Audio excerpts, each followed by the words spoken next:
देखिए, जो फैसला है वो अभी इंटरिम आदेश है और माननीय सीजेआई बीआर गवई की अध्यक्षता वाली पीठ ने आज एक इंटरिम ऑर्डर दिया है और इस इंटरिम ऑर्डर में ये कहा गया है कि कुछ सेक्शन पर हम प्रतिबंध लगा सकते हैं, पूरे एक्ट पर प्रतिबंध नहीं लगा सकते, क्योंकि जो एक्ट पास किया गया है वो संसद के दोनों सदनों से पास होने के बाद, राष्ट्रपति के साइन के बाद ही पास किया गया है। तो इस एक्ट को बिना सुने हम पूरी तरीके से स्क्रैप नहीं कर सकते, पूरी के तरीके से ख़त्म नहीं कर सकते। और इसमें कुछ ही ऐसे प्रोविज़न हैं जो कि कॉन्स्टिट्यूशनल राइट्स के अगेंस्ट हैं, जैसे कि सेक्शन 3, 4 और 7, जिसमें ये कहा गया है कि सीधे कलेक्ट्रेट के पास मैटर जाएगा और वो डिसाइड करेंगे, न कि ट्रिब्यूनल के पास जाएगा। तो अभी माननीय न्यायालय ने इस पर रोक लगा दी है और इसमें जो सबसे बड़ा आज मुस्लिम कम्युनिटी के लिए बेनिफिशियल रहा है, ये रहा है कि इस अमेंडमेंट एक्ट के द्वारा ये कहा गया था कि जो भी 5 साल तक मुस्लिम धर्म को प्रैक्टिस करेगा, प्रोफेस करेगा, एडमिनिस्टर करेगा, वही जो है प्रॉपर्टी को ट्रांसफ़र कर सकता है, जिस पे सुप्रीम कोर्ट ने रोक लगा दिया है और कहा है कि ऐसा कोई भी लिमिटेशन नहीं हो सकता।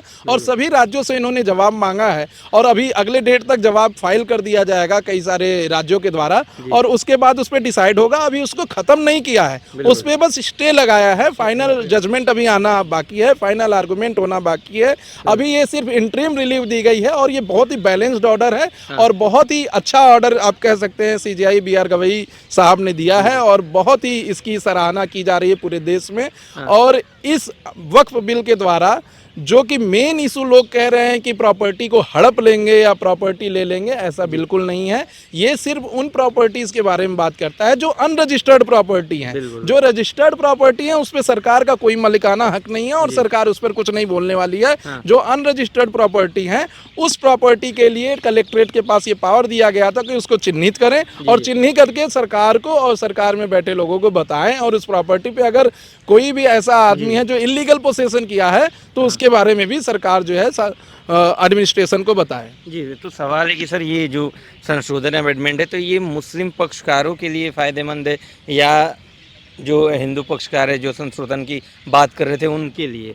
देखिए, जो संशोधन हुआ है वो भारत की संसद के द्वारा संशोधित किया गया है मुस्लिम वक्फ अमेंडमेंट एक्ट और ये संशोधन के लिए बहुत सारे लोग आदरणीय प्रधानमंत्री श्री नरेंद्र मोदी जी से मिले भी थे।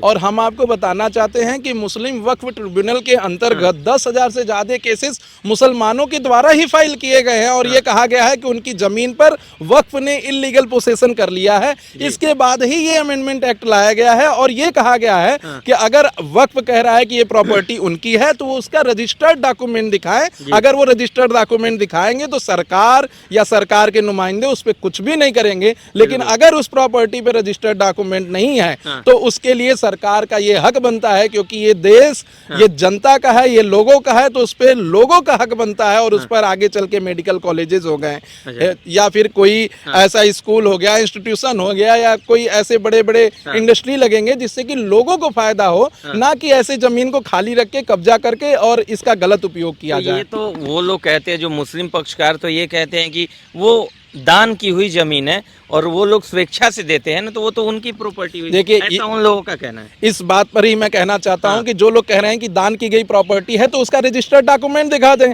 और अगर डॉक्यूमेंट है तो फिर उस पर कोई भी मालिकाना हक नहीं कर सकता, चाहे वो सरकार हो, चाहे कोई व्यक्ति हो, चाहे कोई विशेष हो। जो पिटीशन फाइल की गई है ट्रिब्यूनल में, जो सूट फाइल किए गए हैं वो मुस्लिम लोगों के द्वारा ही तो किए गए हैं। हिंदू कोई जाके थोड़ी वक्फ बोर्ड के अमेंडमेंट में ट्रिब्यूनल में जाके ये कहता है कि ये प्रॉपर्टी हमारी, इस पे वक्फ बैठा है। ये मुस्लिम लोगों के द्वारा फाइल किया गया है और इसमें किसी की भी प्रॉपर्टी नहीं ली जा रही है। लोगों को भ्रम फैलाना दूर करें। लोगों में जो भ्रम है वो अब क्लियर हो चुका है। जो भी प्रॉपर्टी अनरजिस्टर्ड है उसको आपको कागज शो करना होगा। और जो लोग ये कह रहे हैं कि इतनी पुरानी गिफ्ट हो चुकी है, हम कैसे डॉक्यूमेंट दें, कैसे कागज दें, उनसे ये कहना है कि जब राम मंदिर का डिसीजन हुआ तो उसमें लोग ने कागज मांगा। इसके पहले भी बहुत सारे ऐसे डिसीजन हुए या किसी की पर्सनल प्रॉपर्टी रहती तो उसके कागज आज तक चले आ रहे हैं। तो फिर ये ट्रांसफर की गई प्रॉपर्टी या किसी को गिफ्ट दी गई प्रॉपर्टी के कागज क्यों नहीं है?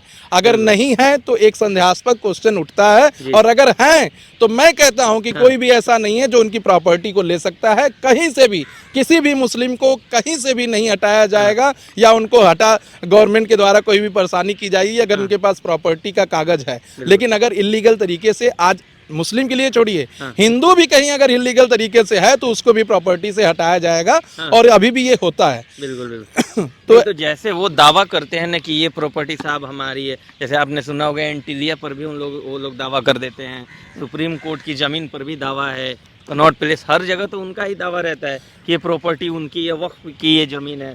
तो इसीलिए ये वक्फ अमेंडमेंट एक्ट लाया गया, क्योंकि इसके पहले ताजमहल पे दावा है, दिल्ली हाई कोर्ट पे दावा है और तरह तरह की जगहों पर दावा है। और मैं आपके चैनल के माध्यम से आपके दर्शकों को ये बताना चाहता हूँ कि वक्फ बोर्ड एक ऐसा बोर्ड है जो पूरे देश के चौथाई हिस्से की जमीन 39 लाख एकड़ जमीन अपने पोसेशन में रखता है। और उस जमीन का कोई भी डॉक्यूमेंट नहीं है, कोई भी चीजें नहीं है, कोई भी उनके पास रिकॉर्ड नहीं है। उनके कहा गया है कि वो गिफ्ट, जैसे एक आदमी है उसके परिवार में अगर आगे चल के कोई नहीं है और उनके परिवार में कोई नहीं है, वो जमीन खाली पड़ गई तो उस पे वक्फ अपना जो है हक दावा ठोक देता है और हक जमा लेता है। तो ये बिल्कुल गलत प्रैक्टिस है। आज के बाद कल उनके कहीं से पुत्र हो गए, पौत्र हो गए या कहीं से और कोई रिलेटिव हो गया जिनको कि प्रॉपर्टी एक्ट में राइट है वो प्रॉपर्टी को प्रोसेस करने का, अगर वो दावा ठोकते हैं तो वो जमीन उनको देने में क्या हुई है। अगर उन्होंने गिफ्ट किया है, विल किया है, तो उस गिफ्ट की और विल की तारीखें दिखाएं, रजिस्ट्रेशन के डॉक्यूमेंट दिखाएं, जरूर सरकार उनको देगी।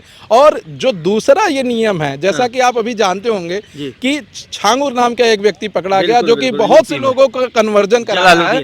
जी, जलालुद्दीन, बहुत से लोगों को कन्वर्जन कराया है। तो दूसरा जो नियम था कि 5 साल इस्लाम को प्रैक्टिस एंड प्रोफेस करने और एडमिनिस्ट्रेशन करने के बाद ही वो इस प्रॉपर्टी को ट्रांसफर कर सकते हैं, वो भी कहीं से भी गलत नहीं है। आगे चल के हो सकता है कि उसके फेवर में भी जजमेंट आए। मैं ऐसा इसलिए कहना चाहता हूं कि रिलीजियस राइट जो कॉन्स्टिट्यूशन के पार्ट 3 आर्टिकल 25 से 30 में दिए गए हैं, उसमें ये कहा गया है कि आप अपने रिलीजन का प्रैक्टिस कर सकते हैं, प्रोफेस कर सकते हैं, एडमिनिस्टर कर सकते हैं, एडमिनिस्ट्रेशन कर सकते हैं, लेकिन ऐसा नहीं है कि दूसरे के रिलीजियस में इंक्रोच करिए, दूसरे के लोगों को परेशान करिए। आज कोई लड़का किसी लड़की से शादी करके मुस्लिम कम्युनिटी में आता है या कोई लड़की किसी लड़के से शादी कर लेती है, तो वो पहला चीज यही कहती है कि आप हमारे धर्म में कन्वर्जन करिए। अगर कन्वर्जन होने के बाद दूसरा चीज उनका ये आता है कि आप अपनी प्रॉपर्टी हमारे वक्फ में दान कर दीजिए या लोगों को दान कर दीजिए। ऐसा क्यों होता है?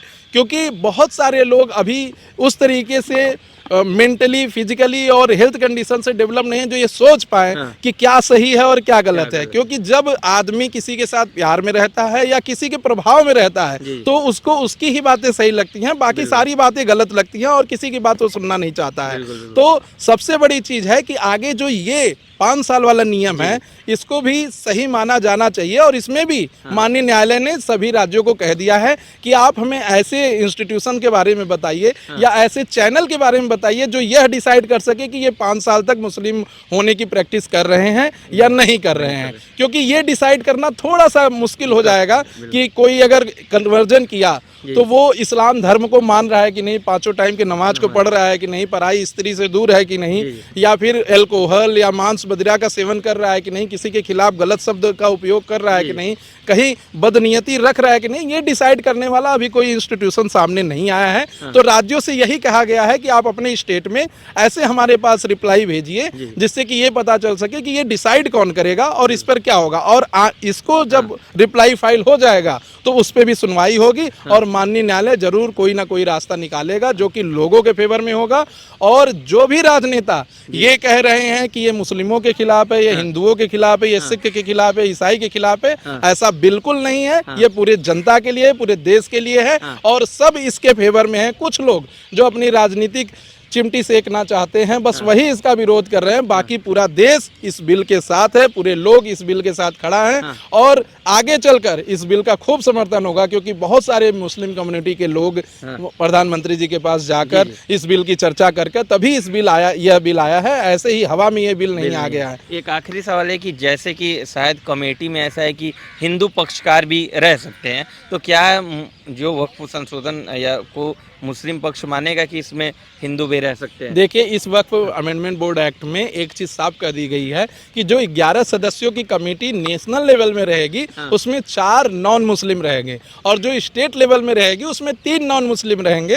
तो मानना न मानना अलग बात है, लेकिन बोर्ड में इतने मेंबर अभी इस वक्त अमेंडमेंट बोर्ड के द्वारा रहेंगे और उनका ओपिनियन कुछ भी हो सकता है, डिफर भी हो सकता है, उनके फेवर में हो सकता है, उनके अगेंस्ट भी हो सकता है। ओपिनियन पे किसी का कोई रोक नहीं है, जैसे आप जानते हैं कि right to free speech and expression पे किसी का रोक नहीं है, ऐसे ही बोर्ड के किसी मेंबर के ओपिनियन पे कोई रोक नहीं है। तो आगे चल के कोई ये क्लेम नहीं कर सकता कि इस रिलीजियस के लोग नहीं रह सकते या रख सकते। उनका ये कहना है कि किसी दूसरे रिलीजियस का आदमी हमारे रिलीजियस के बारे में कैसे डिफाइन कर सकता है, कैसे प्राप्त कर सकता है, जबकि जो बोर्ड के मेंबर हैं वो कुछ ही मुद्दे को डिसाइड करते हैं और कुछ ही चीजों पे वो निर्णय लेते हैं। तो ऐसा नहीं है कि वो किसी के धर्म में इंक्रोच करेंगे। अगर किसी के रिलीजियस में इंक्रोच करेंगे तो honourable high court, honourable supreme court बैठा हुआ है सुनने के लिए। जो मुद्दे होंगे, जो एडमिनिस्ट्रेटिव मुद्दे होंगे, उसमें वो लोग अपना ओपिनियन रखेगा और उसी में उनका ओपिनियन मान्य होगा। बहुत बहुत धन्यवाद वकील साहब। तो वकील साहब ने आपको साफ साफ समझा दिया कि जिस तरह से वक्फ संशोधन विधेयक में